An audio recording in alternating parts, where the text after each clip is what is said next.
Hey everyone, welcome back to Alchemy with Zero Phase. This is Eric, and this will be a follow-up video to my previous video about upscaling. I had some questions people brought in on the comments that I thought were worth answering and doing some examples on. So one of the first questions was, can this process be used on using a 1.5 model? And the answer is yes, and I'll show you here.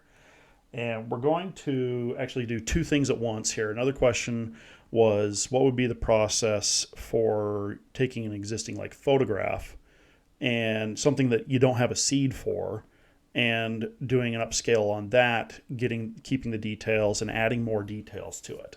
So we're going to do a process that will show you that you can use a 1.5 model and that you can take an existing photograph and upscale that, adding the detail in without losing the overall structure of the original image. Okay. Now, just be warned, with doing upscaling using AI, there are going to be subtle changes, and that's fine, especially using 1.5 models. We're going to use Zovia Photoreal. Okay, it's a great model. It does a great job with photorealism. If you want to get it, it's just over on Civet AI. Just do a search for Zovia, and you'll see there's actually a couple different models, the RPG artist tools and stuff like that. So have a look at that and grab it. So if you want to follow along with this, that's great. So what we're going to do, we need to get an image, and I did a quick look around and found just a stock photo here that we're going to use, and I grabbed it off the internet, converted it to a PNG, and there's a reason you convert it to a PNG instead of using it as a JPEG, so that you get better color depth. So the original image looks like this. It's going to be, pixelated. This is a low res image. I mean, we're talking, I think it's like 800 by 300 and something. Let's see, 810 by 380. Okay. Very pixelated, and when trying to blow it up. So how do you take this, say a real image, and actually turn it into something high res you can work with and other things? So let's start with that process. First thing I want to do, we're going to be doing this whole thing in the image to image tab. Okay, we don't have a seed. We don't need to generate a completely unique image. We want to work with the original image. So we're going to take this image and bring it over into image to image. The other thing we got to do is we need a prompt that describes what's going on in here. Okay, that helps maintain the structure. That helps let the AI know what it's working with. Okay, so what we're going to do is go over to my prompt generator. I have a feature in here called image analysis. Now, I realize that Automatic 1111 has an analysis feature called Interrogate Deep Brew. I've never been very happy with this. And it'll give you a basic description. We can kind of work with that. I don't know what it's doing here. This is just, it's so simplified. I've never used it. I don't use that. I was so unhappy with it, and I decided to see if my prompt generator, I could integrate a feature that does the image analysis, since GPT Vision is out and does a phenomenal job. People are using GPT Vision to generate the tags they need when they're training their models. So we're going to actually drop this image on my image analysis here. We're going to let's get a few different prompts here. Let's generate 3 prompts based on that image, and we'll utilize one of those prompts as the base prompt for what we're going to be doing here. So I'll give it just a few seconds here to analyze this. Okay, we got our prompts. Let's come down here. Close-up digital photograph, yep. And centered composition, energetic group of friends, infectious smiles, engaging eye contact, diverse features, harmonious blend, soft pastel clothing. Okay, I mean, this description works great. I mean, probably any of these would work fine, because all we need is a structured prompt that does a good description of what's in the image to maintain the image. So we're going to paste that in there. We are using a 1.5 model, so we are going to use a negative prompt. For those interested in my styles CSV, I do have quite a bit of styles in here. I have a base 1.5 to 2.1 negative prompt. I also have an SDXL negative prompt, which I rarely use. SDXL almost never needs it. But I have a lot of other things. If you guys want that, it's on my Google Share that I make available. You can go back to my channel. There's a link there. It's just share.zerophase.com. So have a look at that. Grab that. If you want to use it for your own, that's totally fine. Okay. Now what we're going to do is come down here. There's two different ways we can go about doing this. The first way I'm going to show you, I'm not really super stoked about it because it tends to cause, depending on which model you're using, like these people look like they're probably, I don't know, late 20s, early 30s. And depending on the model you're using, like we're using a Zavoya photoreal, and it does have a tendency to make the people look younger. So I'm going to show you that just so you can get an idea of what I mean by that. We're going to put this at 0.3. We don't want to be more than that. We're going to get the original image size by clicking the little right angle button right here. That checks this image, finds the image size, so you don't have to sit there and scroll back and forth trying to figure out what the original image size was. Because you can kind of, that's what I used to do. You can do this, and it gives you that red box. You're like, oh, almost got it. Oh, got it. Whatever. No, let's just click that and get the actual original image size. Okay, makes it just too easy. And all we're going to do is we're going to lock that image size using this extension here is called aspect ratio helper. I mentioned it in some of my other videos. I love it. What it does is it'll take that image and it'll lock the aspect ratio at the current res that you have in there. And so you can actually take that now and scale that up. So we're going to do a couple things. We're going to scale only a couple times here. In fact, I'm going to try something new. We're going to scale just a little bit. We're going to go to 1024 by 480 first. We're going to do that at a lower denoise strength, so it's doing less changing to the faces. We're going to see if we can maintain the overall look of these people. Okay, so let's render that first. It's just going to change the res, re-res it at that res, or re-render it at that res, hopefully maintaining everything else. So definitely not as pixelated, okay? And let's go ahead, and it did maintain structure. Teeth look okay, I guess, for the most part. That's one of the problems that I think AI has, is its teeth, especially 1.5 models.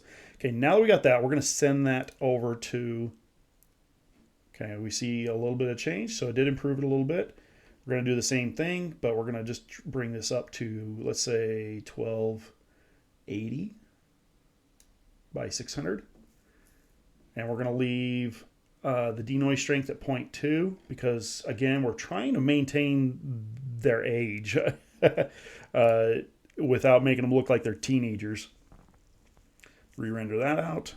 When you're doing a low denoise strength like this, it tends to render pretty quick. Okay, so yeah, we're doing a pretty good job. It's starting to make them look a little young, but not too bad. Doing something weird there. I don't know if that's his teeth. You see her teeth kind of being a little funky. And I don't know, overall, it's okay. It is maintaining it. Okay, so that's fine.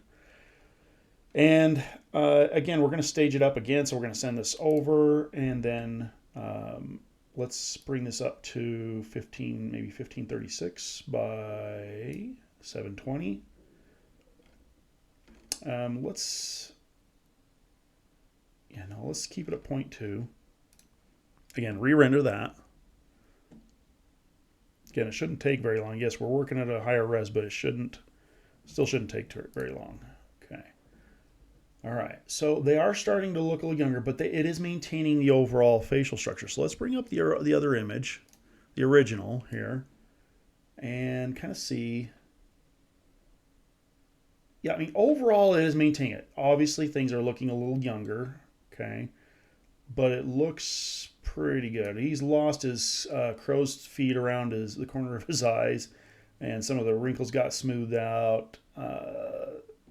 Yeah, so I mean, okay, this is one way to do it. Not bad. Now you have an image that is, if we send this over to see what the image size is now, let's send that over there. We're now working at 1536 by 720. Okay, that's not bad, okay? And if you're okay with this, we can move on to the next stage. But what I'm going to do is we're going to go back and start with the stage that I like, okay? that tends to work better and give better results. So we're going to drag this image back in here. See original. You see how it, I mean, you can see the difference. Okay. Yeah. Overall, they look the same. It's like younger versions of the people in the original image, which maybe that's the effect you're going for. It's not bad. Okay. Maintain their clothing and other structures, which is fine. But yeah, the faces just tend to lose that age that they're at. And I'm not saying the next process is perfect, but I think it does a better job. So what we're going to do is come down here. We're going to get the original size again. And we're going to keep this, no, actually we're going to bring this up to 0.25 on the denoise strength. Now we're going to come down to control net. You know, you can also use control net with that method. I'll show you here real quick. Enable this, pixel perfect. And if you're going to use that first method, it might help to enable canny and upload that image as a reference image. Give it a second to, there we go. You can drop that in there, and what it'll do is and you turn up the control weight strength, okay? And it'll help improve keeping the overall structure, which I don't think we had a problem with that before, but I think you're still going to lose the age, okay? It changes them to make them look younger. So what we're going to do is, instead of using canny this time, though, we're going to go to tile. And we don't need the reference image anymore. And this is the same upscale process I described in my last video. We're going to downsample it with 2. And then we're going to come down here to the script, do the Ultimate SD upscale. Target size will be scale from image size. I'm going to select the 4x ultra sharp. And I think that's it. That's all we're doing. Okay. For the initial stages, yeah, I mean, keep your denoise strength down low. Okay, between 0.2 and 0.3 here initially until we can get a higher res image. And then sampling steps are fine. All that other stuff is fine. So we'll just go ahead and hit generate on that. Okay, so now we have the image, and I think, like I said, it's still just, I think, due to the model and some of the difficulties they have in maintaining like facial hair, it still removes the facial hair. So I think it maintained the age a bit more, and he still kept his crow's feet there. So let's, it still is making them, and maybe just because the original image is pixelated, it's giving them that age look anyway, but so we have this image and it is now double the size. So we're talking, if we send this over here, we should see that it's now 1664 by 768. And I think it maintained their ages a lot better. They don't look like teenagers. They could be late 20s now instead of late 20s, early 30s, but much better maintaining the size. We get texturing in the hair. It has gotten rid of the pixelization. Okay. And you can do this again. That's the nice thing about this particular technique is now that you've got this image, again, you just send it over, which I think we already did. And then just hit generate again. And it'll double the image size again. Okay. And again, I think it is doing a much better job at maintaining their ages. So let's see, actually, did we? I'm not sure if that render actually went through. Let's see. Everything's still enabled, but the image size is still only 1664 by 768. What happened there? Let me take a second look at this here. Let's go ahead and send that over. Make sure we got the new image size. Okay, this time it worked. It actually got the image scale to go up. So I'm not sure why. Maybe I just didn't hit generate or something. I don't know. So let's dive in here. What we're seeing is as you're upscaling, it is softening up their facial features. It is maintaining their look. We're losing the stubble, okay, and it just kind of smooths their faces out. So the image looks the same. So let's pull over the original here. The original obviously looks more gritty because of the pixelization. But if you look at this, you are getting the same image. Okay. Overall, it looks the same. Seems to be structured the same. Something we could probably do to... I'm just trying to think of a better way to maintain like the facial hair, but I'm not sure if there's much we can do on that other than just after the fact, maybe inpainting some stubble, you know? One thing you could do if you really wanted to is on the original image, what you do is you cut out each face and use the IP adapter in ControlNet and do inpaint on each one to have it return the overall facial look. We can give that a try. I don't have a problem with that. Let's see. Let's grab. We're just going to do the guys' faces because those are the ones that have like the wrinkles and things like that. So let's do that. Let me get this set up. Okay. So what I've done is I've cut out their faces. So I got this face and I got the other one. Okay. And we're doing this because we just want to maintain or want to try and make those faces exactly the same on the men. The girls look great. I think they're fine. Yeah, they smoothed out just a little bit, but honestly, they got smooth faces anyway. So not a big deal. So now what we're going to do is we're going to bring over this new upscaled image. We're going to send that over to inpainting this time.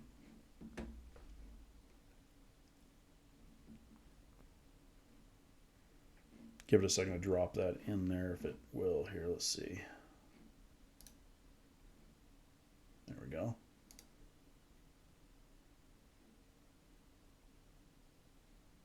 Is there really scroll bars? That's interesting. I'm not used to seeing that and being able to grab onto it like that. That's kind of new. Okay. So now we have this. What we're going to do is work on his face first.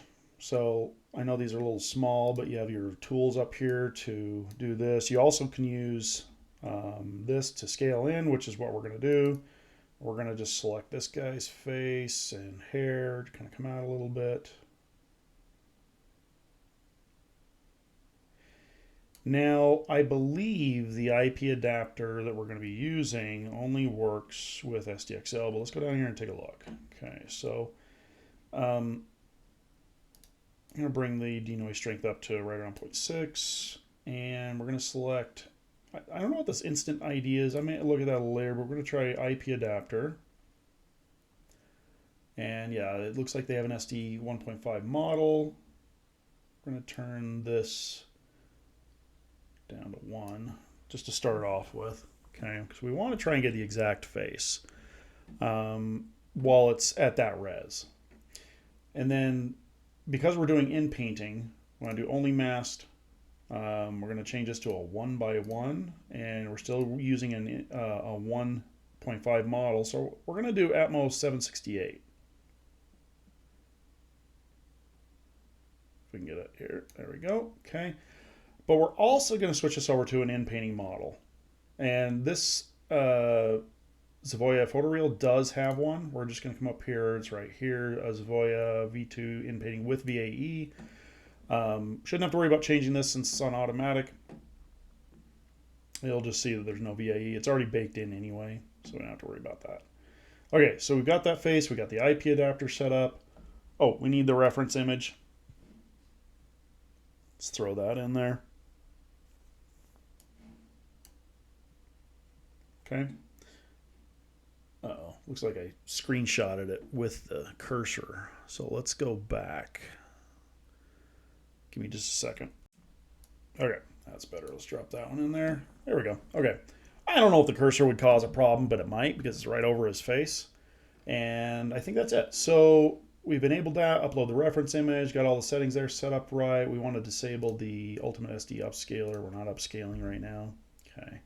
And that's it. We're going to try the denoise strength of 0.6 and see what that does.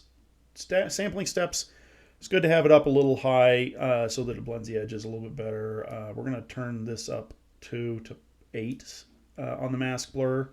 Helps reduce any seams that might appear. In painting models usually don't have that problem, but I like to be safe. And let's generate that and see what it does with the face. Hopefully I got this IP adapter can be a little weird. You know, there's a lot of settings that go into it to make it work right. Hopefully I got it right here. Res is that. Okay. Give it a second to kind of kick in. Yeah, that didn't work nearly the way I thought it would.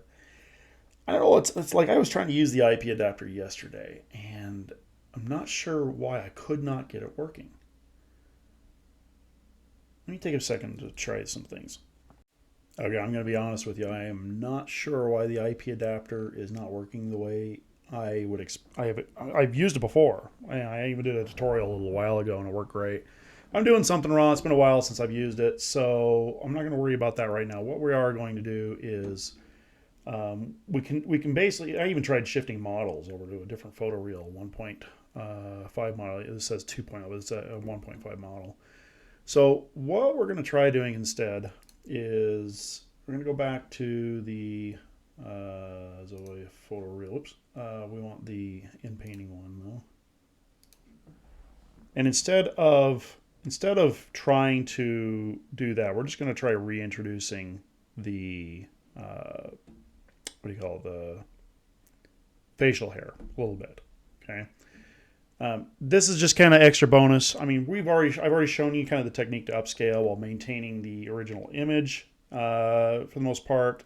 And what I'm going to show you next is just going in and doing some minor detailing. Okay, so let's go back to that original image, or the last image that was good. Okay, and see if we can't add that facial hair back in, maybe some wrinkles or whatnot. So I want to say it was not that one. It looks like that one right there. Yeah. So let's send that back over. We're going to send that to in painting though. Let's clear this mask. We're going to come in here and all we're going to do is mask out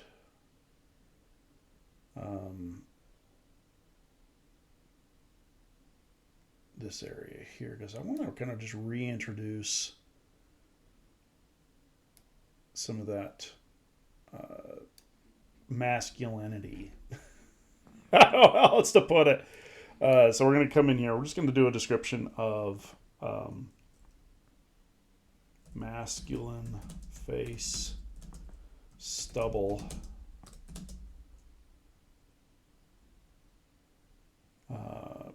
skin texture, texture, and mild wrinkles. Let's just see if we can do this, okay? But here's the thing. Oh yeah, let's reduce that back down. Move it back over here. Okay. Again, 1:1. We're gonna just shift this down to the 768 because I want a little bit high res, higher than 512 because I want to be able to add that detail in there. And we're just going to shift this down. I want this higher than 0.4, not quite 0.5. I don't think we're going to do 0.45 and see what kind of changes we get. We're going to remove the seed. We don't want the seed because after you render the image, the first time, it does assign it a seed. Yes, it is based on the original image. I mean, the seed's useless still. Now we're going to do only mask and original, and hopefully this maintains the overall facial structure because we're leaving the mouth out for the most part. That should help maintain that. Let's go ahead and regenerate that.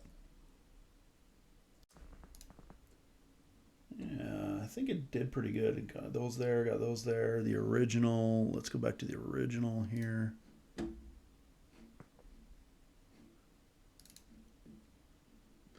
Kind of bring this in. Kind of put it side by side.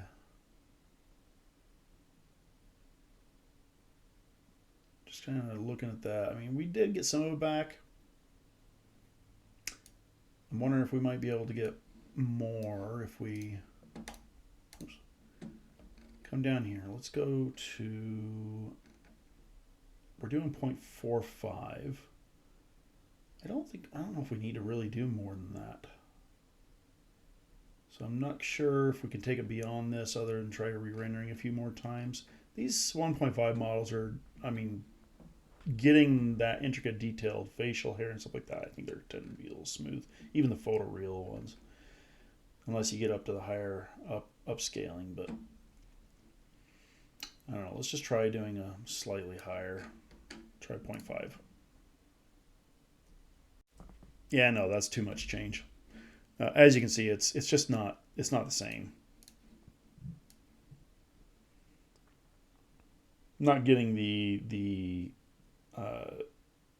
change we're looking for because we're using too high of a denoise strength. So take it for what it is. You know, you can in-paint to your heart's desire to try and get that. I don't think, you know, when just it's the nature of AI, trying to get those intricate details, you're going to get some changes. And, you know, part of the reason why is because the detail was never there in the first place. It's having to come up with the detail. Okay.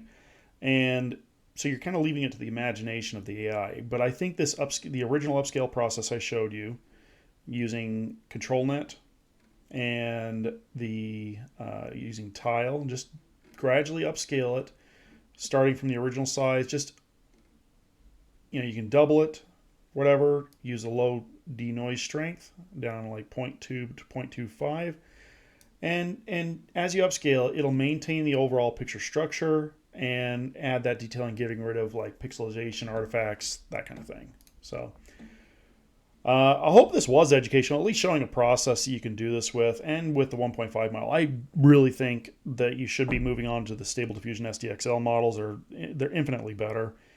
I know a lot of people love the 1.5 models, and some people are using video cards that make it very difficult to use the SDXL models. So I get it. If you can move to an SDXL model, it's just better all around. So until next time, like and subscribe, and we'll be putting out some more content here soon.